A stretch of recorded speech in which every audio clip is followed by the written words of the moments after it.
2 जनवरी के news discussion में स्वागत है। आज का पहला जो आर्टिकल है वो है नेपाल को लेकर। तो नेपाल में बाल विवाह को समाप्त करने के लिए अभियान शुरू हुआ है।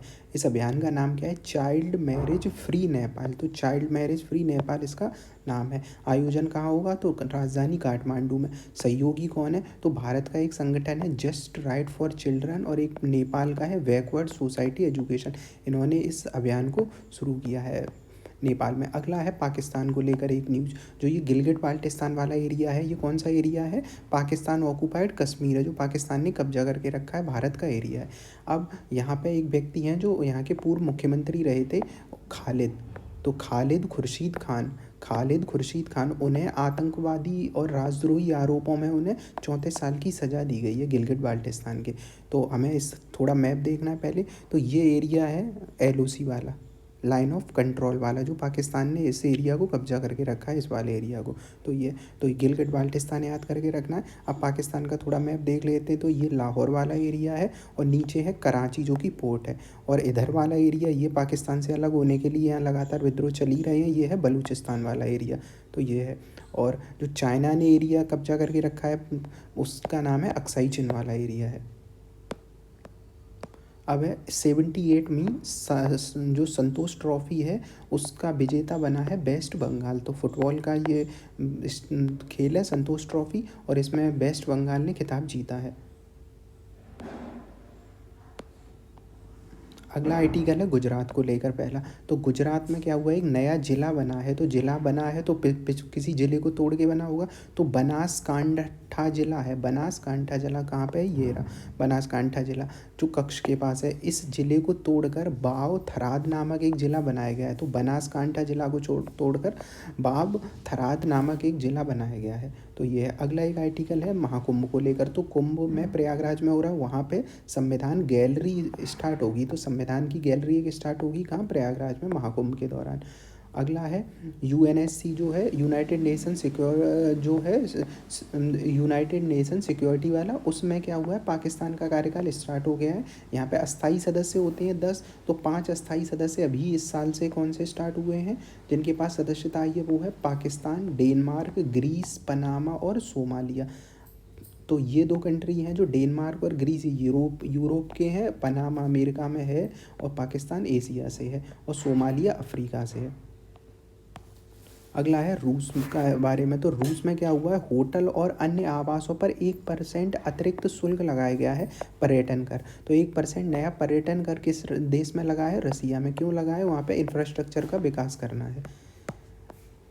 अब है जम्मू कश्मीर और लद्दाख थ्रू द एजेस। ये एक पुस्तक है जिसका विमोचन किया है अमित शाह जी ने। तो ये पुस्तक किस बारे में है? तो जम्मू कश्मीर के लद्दाख के 3000 वर्षों का इतिहास इसमें है। जैसे हम पढ़ते हैं राज तरंगड़ी में 1200-1100 वर्षों का इतिहास मिलता है हमें, और इसमें मिलेगा 3000 वर्षों का इतिहास जम्मू कश्मीर और लद्दाख का थ्रू द एजेस करके बुक का नाम है। हिंदी और इंग्लिश में भी ये प्रकाशित होगी। अगला है फसल बीमा योजना में संशोधन और प्रावधान। जो फसल बीमा योजना है उसमें संशोधन हुए हैं और संशोधन के कुछ प्रावधान हुए। तो क्या हुआ है? जो फसल बीमा योजना चल रही थी और पुनर्गठित मौसम आधारित फसल बीमा योजना, एक तो नॉर्मल प्रधानमंत्री फसल बीमा योजना है, एक है मौसम आधारित फसल बीमा योजना। ये 25-26 तक जारी रहेगी। बजट 69,000 है।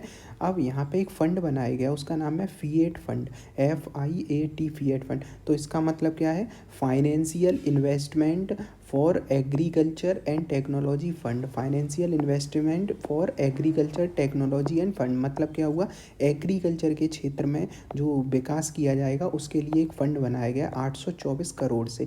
अब इस योजना के तहत 2 अंतर्गत अनुसंधान चलेंगे, एक है यस्टेक और एक है विंड्स करके। जब यस्टेक पूछा जाएगा तो ये एक ऐसी टेक्नोलॉजी होगी जो उपज का अनुमान लगाएगी कितनी फसल हो सकती है, तो ये यस्टेक करेगा। दूसरा है विंड्स करके, विंड्स से हवा से ये याद कर लेना, ये मौसम का अनुमान लगाएगा कि मौसम कैसा रहेगा। और दोनों किसके अंतर्गत है? फिएट फंड के अंतर्गत है। अब इस फंड में हिस्सेदारी क्या होगी? तो 90% केंद्र सरकार की हिस्सेदारी होगी, 10% राज्य सरकार की हिस्सेदारी होगी इसमें। अगला है यूपी के बारे में। तो यूपी में एक पॉडकास्ट हुआ है, तो पॉडकास्ट में बातचीत होती है, तो पॉडकास्ट एक हुआ है स्टार्ट, बियॉन्ड द वेज। अब ये है क्या, यूपी पुलिस का ही है, तो पुलिस का है बियॉन्ड द वेज करके।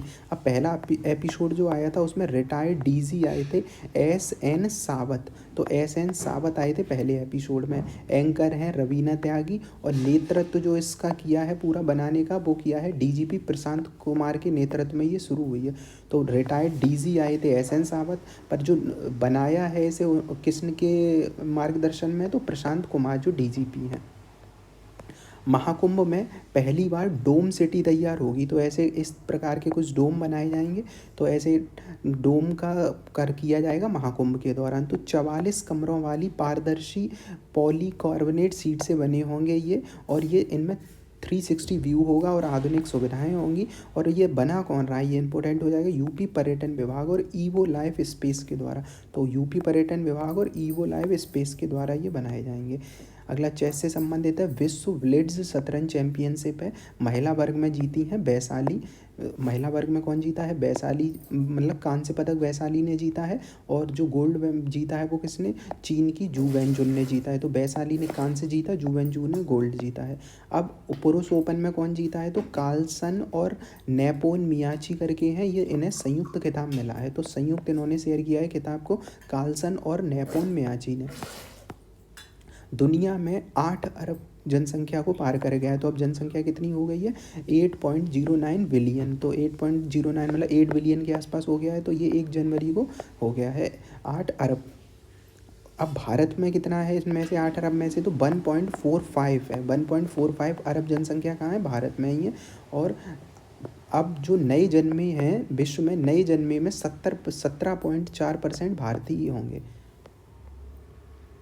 अब है इसरो से संबंधित एक न्यूज़। तो इसरो ने एनजीएलवी योजना शुरू करी है। तो एनजीएलवी योजना क्या है, भारी उपग्रहों के लिए।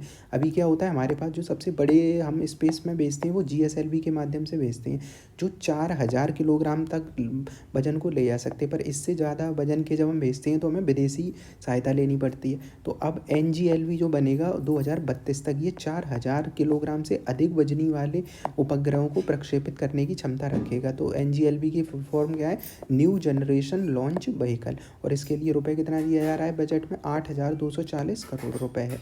उसके बाद है जो वनस्पति विज्ञानी थे के.एस. मणिलाल का निधन हो गया है, के.एस. मणिलाल का निधन हो गया है।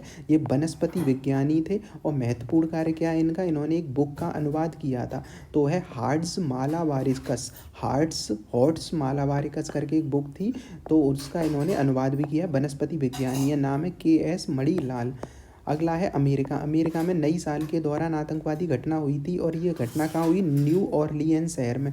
न्यू ऑरलियंस शहर कहाँ है, ये रहा, मैक्सिको की खाड़ी से लगा हुआ लुजियाना प्रांत है, लुजियाना प्रांत के अंतर्गत न्यू ऑरलियंस है। अब यहाँ मैपिंग क्यों थोड़ी ज़रूरी है, क्योंकि ये वही एरिया है मिसिसिपी मिजोरी वाला, और यहाँ पे मिसिसिपी का डेल्टा बनता है। अगला है न्यूज़ डीएपी को लेकर। तो सस्ती दरों पर मिलती रहेगी डीएपी। तो अभी क्या है, 1350 रुपये में इसका रहेगा रेट। इसमें सरकार की जो सब्सिडी है वो कितनी चल रही है, 3850 रुपये प्रति टन सब्सिडी दी जाती है। और 90% जो हम डीएपी करते हैं वो आयात ही करते हैं, भारत में केवल 10% का उत्पादन हो रहा है, 90% हम विदेशों से आयात कर रहे हैं।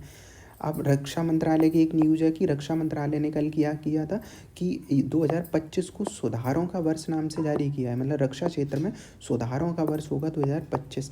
इसमें तीनों सेनाओं को एक समान एकीकृत सैन्य कमान स्थापित करना, एआई, साइबर और इन अंतरिक्ष रोबोटिक्स पे ध्यान देना सेना में। और इसी के अंतर्गत 15 जनवरी को क्या हुआ, एक बागसीर करके अपनी पनडुब्बी है, और सूरत और नीलगिरी जंगी जहाज हैं। तो पनडुब्बी कौन सी है, बागसीर, और सूरत और नीलगिरी जंगी जहाज हैं, इनको क्या नौसेना में शामिल किया जाएगा।